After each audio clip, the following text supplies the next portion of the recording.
चाहिए, वो कहीं न्याय चाहिए। इस माथे में दिमाग में न्याय का कंसेप्ट कहाँ से आ गया उसको? हम सोचते रह गए तो वो उसके दिमाग में न्याय हमको चाहिए, क्यों हमारे साथ ऐसे?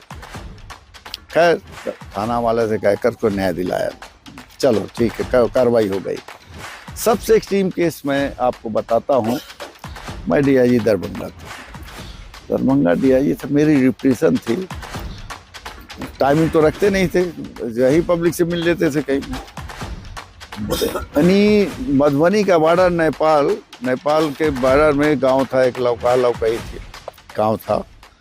वहाँ भी वही यादव की औरत का मकान ढहा दिया था, बगल का यादव जी। वो यंग 35 साल की लेडी रही होगी। वो किसी ने दिमाग में उसको दिया कि तुम देखो कहीं न जाओ, एसपी मधुबनी बगल में, एसपी के यहाँ नहीं जाना, जोनल आईजी दरभंगा तो उनके यहाँ नहीं जाना, तुम सीधे कैथल साहब के पास चले, डीआईजी साहब। और जब मैं पूछ रहा हूँ उसे 11 बजे ऑफिस में गया तो वो लेडी आई और वो एरिया में देखा था, नीचे वो कहीं न्याय चाहिए। इस माथे में दिमाग में न्याय का कंसेप्ट कहाँ से आ गया उसको? हम सोचते रह गए तो वो उसके दिमाग में न्याय हमको चाहिए, क्यों हमारे साथ ऐसे? खैर थाना वाले से कहकर को न्याय दिलाया, चलो ठीक है, कार्रवाई हो गई। सबसे एक्सट्रीम केस मैं आपको बताता हूँ। मैं डीआईजी दरभंगा था, दरभंगा डीआईजी था, मेरी रिप्रेशन थी। टाइमिंग तो रखते नहीं थे, यही पब्लिक से मिल लेते थे कहीं। मधुबनी का बॉर्डर नेपाल के बॉर्डर में गांव था, एक लौकई थी गांव था। वहाँ भी वही यादव की औरत का मकान ढहा दिया था, बगल का यादव जी। वो यंग 35 साल की लेडी रही होगी। वो किसी ने दिमाग में उसको दिया कि तुम देखो कहीं न जाओ, एसपी मधुबनी बगल में, एसपी के यहाँ नहीं जाना, जोनल आईजी दरभंगा तो उनके यहाँ नहीं जाना, तुम सीधे कैथल साहब के पास चले, डीआईजी साहब। और जब मैं पूछ रहा हूँ उसे 11 बजे ऑफिस में गया तो वो लेडी आई और वो एरिया में देखा था। नहीं है, मेरे लिए सौभाग्य की बात है कि मैं उनसे बात कर रहा हूँ। और जब बिहार के आईपीएस के विषय में, स्पेशली मेरे बैचमेट के विषय में इन्होंने बताया, जो इम्प्रेशन पड़ा वही इम्प्रेशन मेरा भी जो इन्होंने एसेस किया था हमारे बैचमेट के विषय में। जितने हमारे बैचमेट थे बिहार में, रियली हम लोग आपस में बहुत अच्छी तरह से आत्मीय भाव से रहते थे। और नौरंगी साहब रियली मतलब इनका जो तरीका बातचीत करने का बहुत प्रभावित करने वाला है और लोगों को सीखना चाहिए ऐसे व्यक्तित्व से। कहीं भी जगह महत्वपूर्ण नहीं है, आपके अंदर के जो भावना है, जो भाव है, वो बहुत महत्वपूर्ण है। आपने पहल किया इंटरव्यू लेने के लिए, जानकारी के लिए बहुत बहुत धन्यवाद आपको, इसके लिए साधुवाद।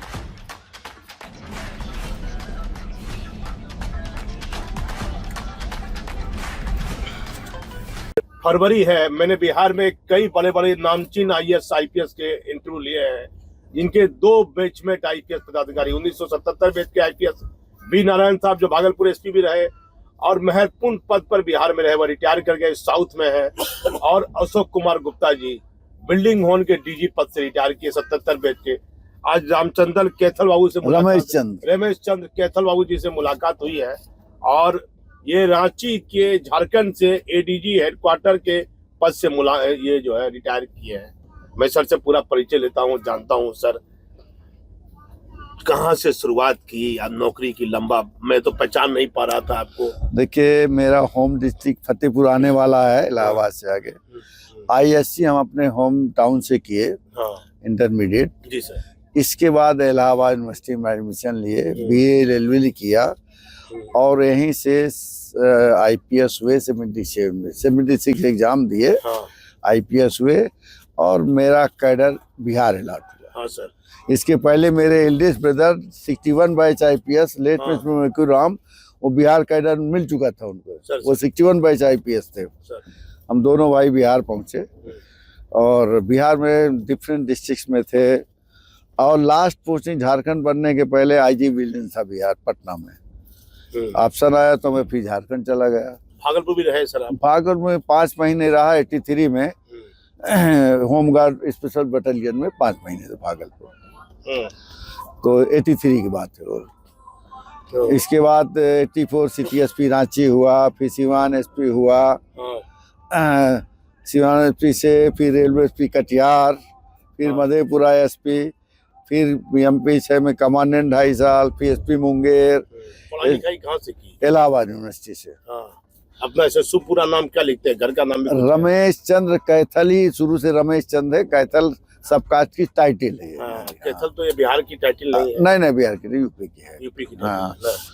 तो ये मुंगेर एसपी के बाद में आया वैशाली एसपी, धीरेन्द्र सोन बक्सर एसपी, लास्ट में साहबगंज एसपी के बाद 6 बार डीआईजी छपरा में प्रमोशन हो गया। छपरा में प्रमोशन, फिर बीएमपी में बदली हुई मेरी रांची को डीआईजी बीएमपी। इसके बाद दरभंगा डीआईजी 2.5 साल था, वहां से प्रमोशन में आईजी विजिलेंस पटना आया। फिर अब पटना तो 2.5 साल थे। इसके बाद तो झारखंड चले गए। झारखंड कब गए? झारखंड 27 नवंबर 2000 को 4 लिए थे झारखंड में जाकर, जो नया झारखंड बना यहाँ से जाकर के बिहार से। आप जब रिटायर किए तो कौन डीजीपी थे? एडिशनल डीजी हेडक्वार्टर से रिटायर किया। और डीजीपी कौन थे उस समय? मिस्टर नियाज अहमद थे डीजीपी। नियाज अहमद थे, उसके पहले बीडी राम साहब थे। अभी डीजीपी हैं विनय कुमार। एक नीट की छात्रा की मौत हो गई, उनको लेकर बड़ा सोशल मीडिया पर उनको ट्रोल किया जा रहा है। बड़ी ईमानदार आईपीएस पदाधिकारी है, 1991 बैच के है।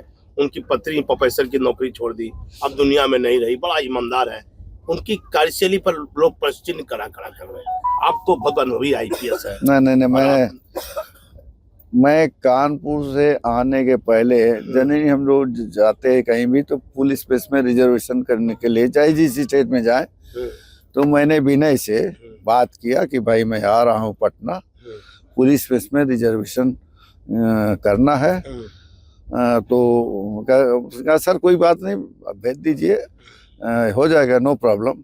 तो मैंने उन्हीं के मोबाइल में अपना भेज दिया कि मैं फला तारीख को आ रहा हूँ, फला दिन तक रहूँगा, वापस आऊँगा। और वो कर दिया। पुलिस में ठहरा, मैं 4 दिन रहा, 5 दिन। 4 फरवरी को आया पटना। 5 फरवरी को जगलाल चौधरी जयंती फ्रीडम फाइटर तो अटेंड किया और भी काम किया, और आज मैं वापस जा रहा हूँ। वी नारायण साहब के बारे में कुछ बताइए। वी नारायण साहब के साथ? वी नारायण तो बैचमेट थे, अब इस समय तो कांटेक्ट कई सालों से नहीं हुआ। नहीं, बहुत अच्छे आदमी थे। हमारे जितने बैच थे करीब सभी अच्छे थे। गुप्ता जी तो है ही है। अरे गुप्ता जी तो वो तो एक फिल्मी की 2 लाइन भी सुना है, नाश्ता करने के बाद, बहुत माय डियर आदमी है ना। अभी न जाई अभी तो मेरा दिल भरा नहीं, यही गुप्ता जी कल बोले। हमने कहा यार आप याद है आपको? अभी न जाई अभी तो मेरा दिल भरा नहीं।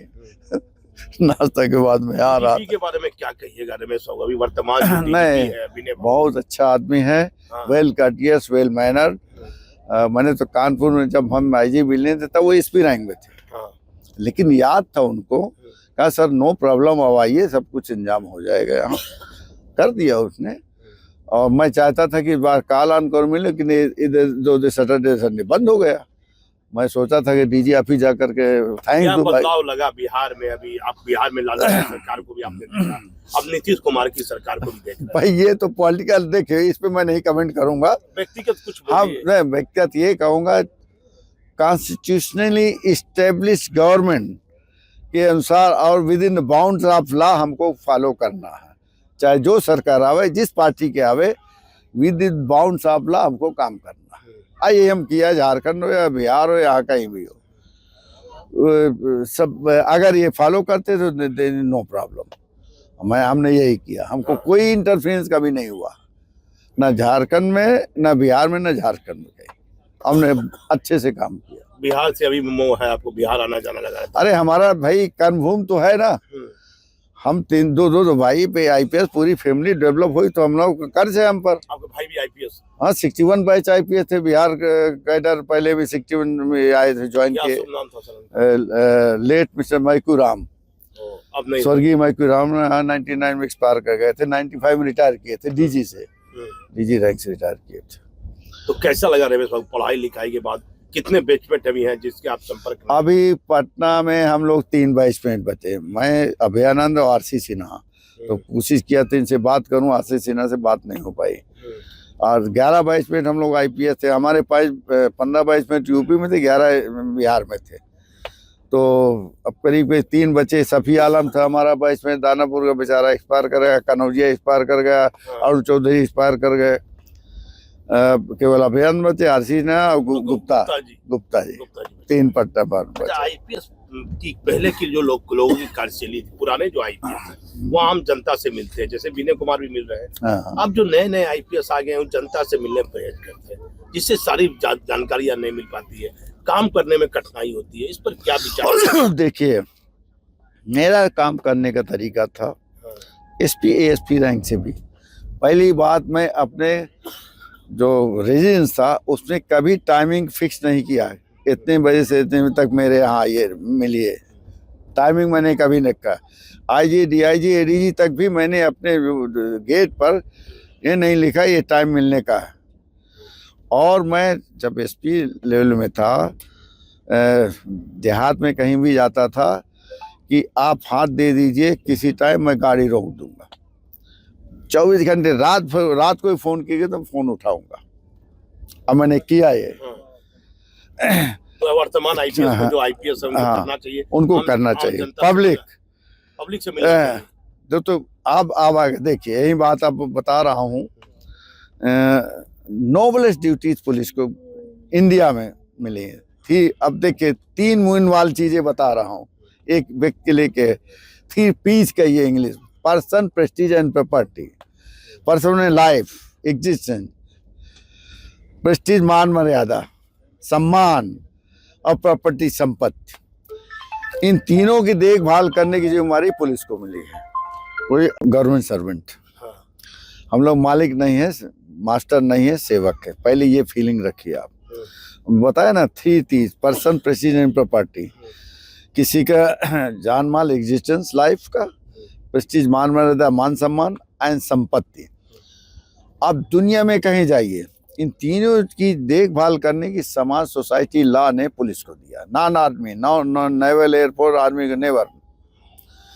तो ये लकी हैं कि हमको ये ड्यूटी मिली। अब मैंने देखा करोड़पति, अरबपति के घर में जब हम केस देखने जाते हैं, उनका आपस का, कहीं घर में घुस नहीं सकते थे, लेकिन जब कानून की बात है तो घर में जा कर के पर्दा नशीन लेडी से बात करते हैं। बोलिए क्या समस्या थी, क्या दिक्कत थी?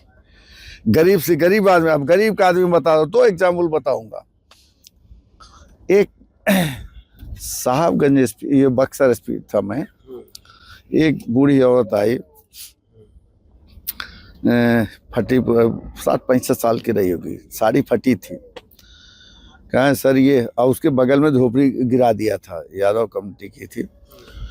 तो उसका यही शिकायत थी उसकी कि हमारे साथ अन्याय क्यों किया, हमको न्याय चाहिए। अब मैंने सब, यार एक अक्षर नहीं पढ़े बेचारी, उसको साड़ी नहीं चाहिए, मकान नहीं चाहिए, खाना पीना नहीं चाहिए, वो कहीं न्याय चाहिए। इस माथे में, दिमाग में न्याय का कंसेप्ट कहाँ से आ गया उसको? हम सोचते रह गए, तो वो उसके दिमाग में न्याय हमको चाहिए, क्यों हमारे साथ ऐसा किया। खैर थाना वाले से कहकर उसको न्याय दिलाया, चलो ठीक है, कार्रवाई हो गई। सबसे एक्सट्रीम केस मैं आपको बताता हूँ। मैं डीआईजी दरभंगा था, दरभंगा डीआईजी था, मेरी रिप्रेशन थी। टाइमिंग तो रखते नहीं थे, यही पब्लिक से मिल लेते थे कहीं में। मधुबनी का बॉर्डर, नेपाल के बॉर्डर में गांव था, एक लौकई थी गांव था। वहाँ भी वही यादव की औरत का मकान ढहा दिया था, बगल का यादव जी ने।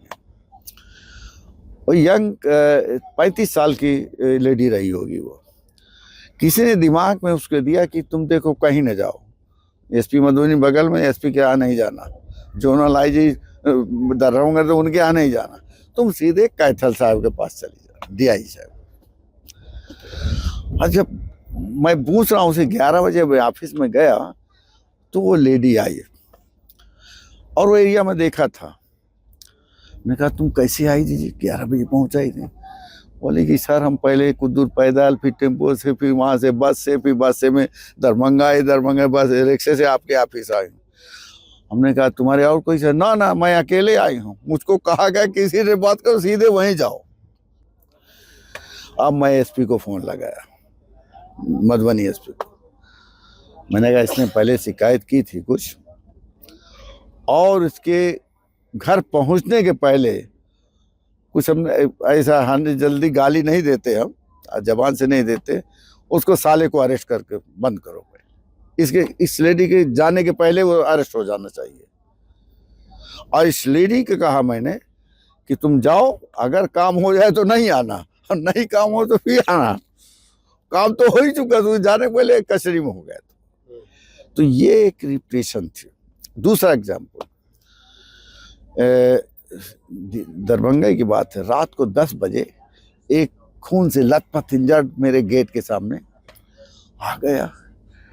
बगल में एसपी थे, डिस्ट्रिक्ट जज, जोनल आईजी, सबके बगले थे, सब किसी के पास नहीं गए। वो संत ही बोला कि सर जख्मी है, खून से लथपथ है, हम उन्हीं के पास जाएंगे।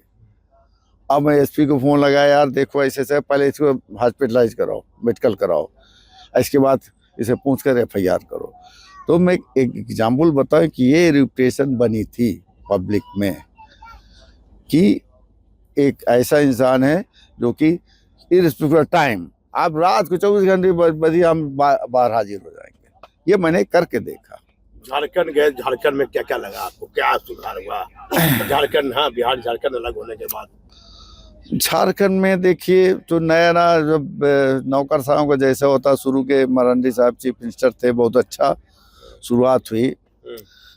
हम लोग भी बहुत मेहनत से काम किए।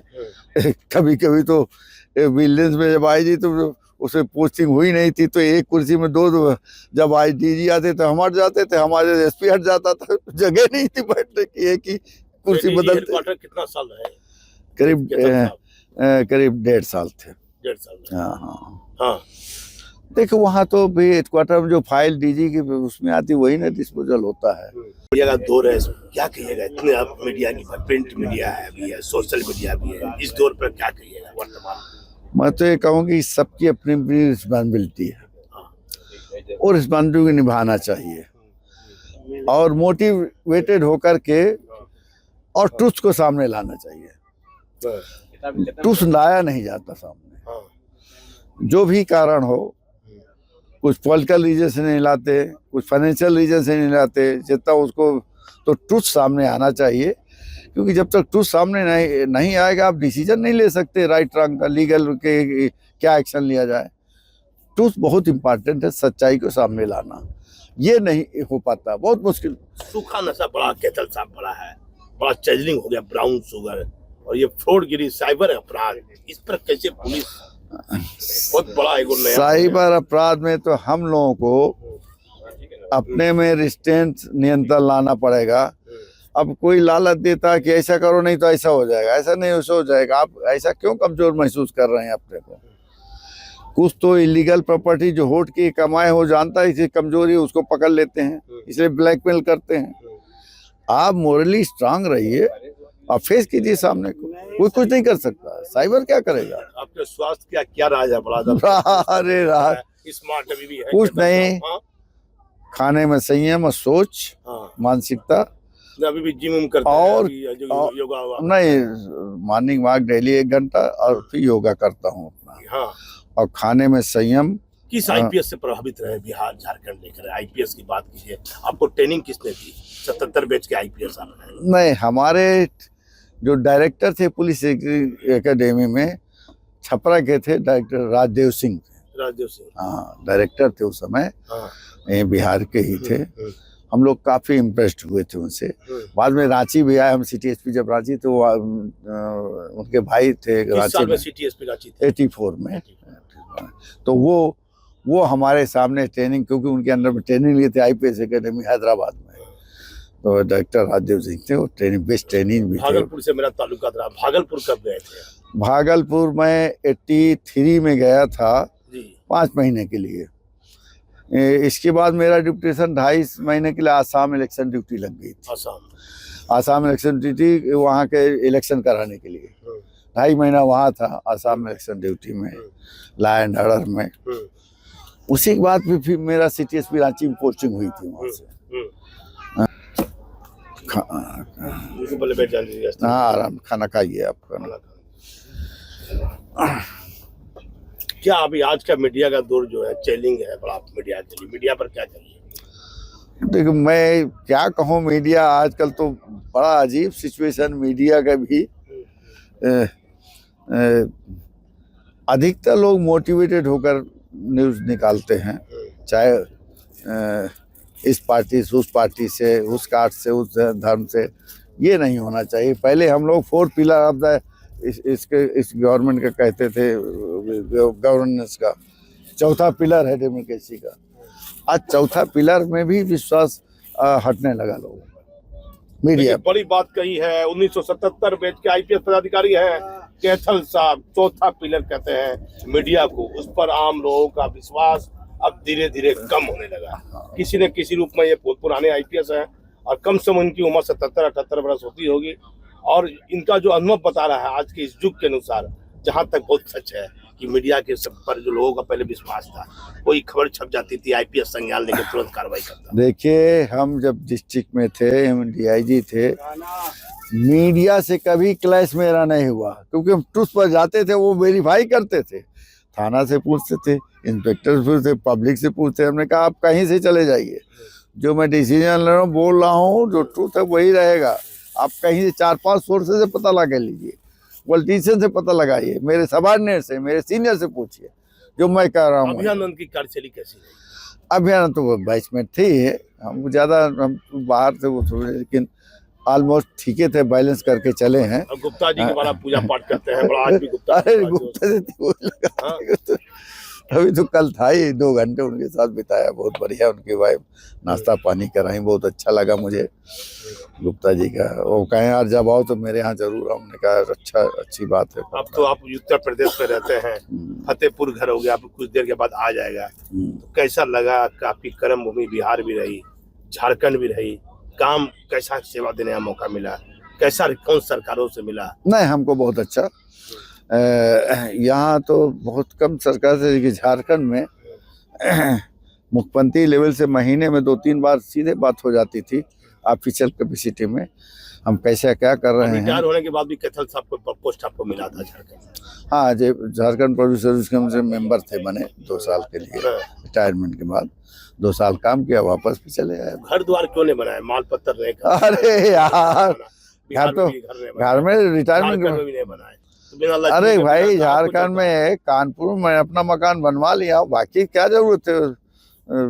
जमीन जायदाद अपनी पति जो है, गांव में ज्वाइंट फैमिली है, देखभाल करती है अपना। अब IPS आता नया नया, थाना का रेट लगा देता है, थाना का दाम इतना ही था। अरे वो पहले पोस्टिंग ऐसे नहीं होता था। अब देखिए, उसमें ये तो सब मोरल कन्विक्शन की बात है।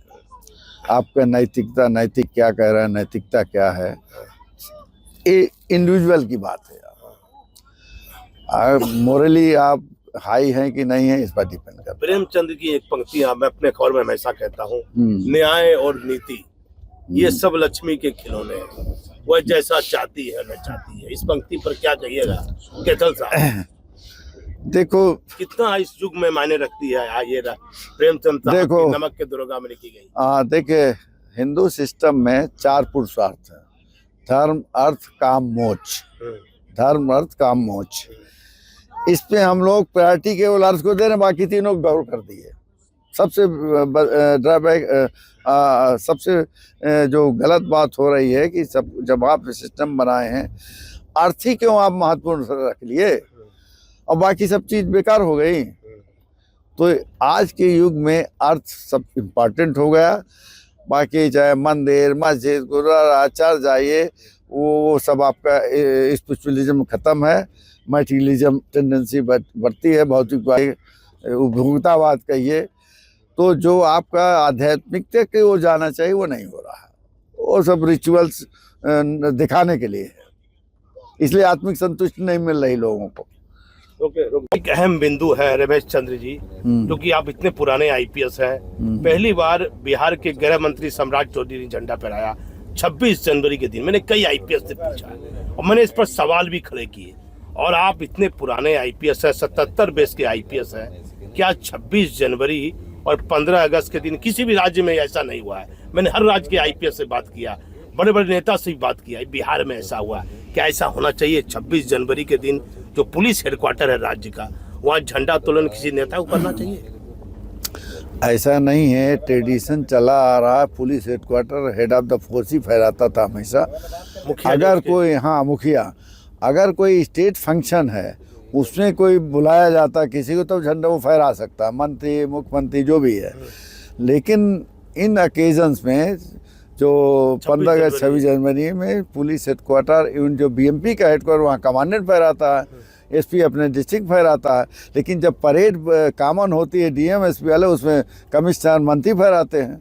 ये तो ट्रेडिशन 26 जनवरी की 26 जनवरी को, 15 अगस्त 26 जनवरी को, 15 अगस्त को ये अपना झंडा जो फहराया जाता है, ये किसका अधिकार है? ये हेड ऑफ द फोर्स को, जो डीजीपी का जो मुखिया, जो डीजीपी, बिल्कुल उसको। क्या इस पर चेंजिंग होनी चाहिए? गृह मंत्री अब ये तो मैं नहीं जानता, लालू जी ने नहीं फहराया, ये नई नीतीश जी भी रहे, ये नई चीज सुनने को मिली जो आप बता रहे हैं, मुझे नहीं मालूम था ये कहीं से भी।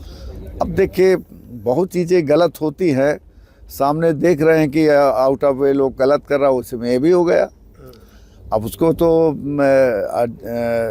ये जो नजीर कायम कर दिया, इसको तो लोगों को चैलेंज करना चाहिए कि आगे ऐसा नहीं हो। क्योंकि आईपीएस तो कानून के संबंध चलने वाला है, ये तो पॉलिटिकल, इस पर बड़े पॉलिटिकल ये पोस्ट हो गया डीजीपी मुख्य सचिव का। तो लेकिन पब्लिक ही नहीं ना, आप झंडा फहरा सकते हैं, पब्लिक ही हो गया तो लोग समझेंगे कि ये तो पॉलिटिकल प्रेशर में पुलिस हेडक्वार्टर काम कर रहा है। पुलिस हेडक्वार्टर में कभी ऐसा ना हुआ भाई, कभी ऐसा नहीं हुआ। देखिए, अपने जीवन में कभी इन्होंने नहीं देखा। रमेश चंद्र कैथल जी एक पुराने आईपीएस पदाधिकारी हैं और बिहार में इस बार पहली बार गृह मंत्री अच्छे हैं। सम्राट चौधरी का काम भी अच्छा है, मुंगेर में एसपी भी रहे हैं। ये कहते भी हैं कि मुंगेर में उनके पिताजी से आपकी मुलाकात। हाँ, तारापुर से एमएलए रहा करते थे ना, अच्छे आदमी थे, अच्छा ताल्लुकात था मेरा उनसे। लेकिन झंडा फहराने के मामले को लेकर अभी तक किसी राज्य में पुलिस हेडक्वार्टर में ऐसा नहीं हुआ है, क्योंकि ये पॉलिटिकल नहीं है। पुलिस हेडक्वार्टर है, जो कानून कहेगा, जो कोर्ट कहेगा, उसी के अनुसार चलना है। क्या किसी पॉलिटिकल राजनेता का ऑफिस रहना चाहिए राज्य में पुलिस हेडक्वार्टर में? किसी आईएएस का रहना चाहिए? इस पर कहिए कैथल साहब, सच बोलिए। नहीं, देखिए, अगर गवर्नमेंट पॉलिसी डिसीजन लेती है, जैसे यूपी में अभी सरकार ने लिया था 15 अगस्त 26 जनवरी को, कहाँ कौन फहराएगा झंडा, मंत्री फहराएगा, तो एयरमार्क कर दिया, ये मंत्री यहाँ फहराएगा, मंत्री वहाँ फहरा। कानपुर की, मैं यूपी की बात कह रहा हूँ, वहाँ कोई ऑब्जेक्शन नहीं है, पहले डिसाइडेड है। लेकिन पुलिस लाइन में, पुलिस हेडक्वार्टर में तो डिस्कशन एसपी का, जो सीनियर एसपी वहाँ फहराएगा, या लखनऊ में या ट्रेडिशन जो होगा डीजीपी वहाँ अपना फहराएंगे ऑफिस का। मतलब यहाँ तक उत्तर प्रदेश की सरकार ने झंडा फहराया, लेकिन पुलिस हेडक्वार्टर में उत्तर प्रदेश के जो मुखिया हैं, पुलिस के मुखिया हैं, उन्हें नहीं झंडा फहराया। तो ये सवाल कहीं ना कहीं उठता है राज्य सरकार के जिम्मेदार पदाधिकारी को, इन गंभीर सवाल के। अगली बार 15 अगस्त है, फिर 26 जनवरी आएगा, तो ऐसा हो या ना हो, इस पर गंभीर चिंतन करने की आवश्यकता है। चलिए, चिंतन करो भाई।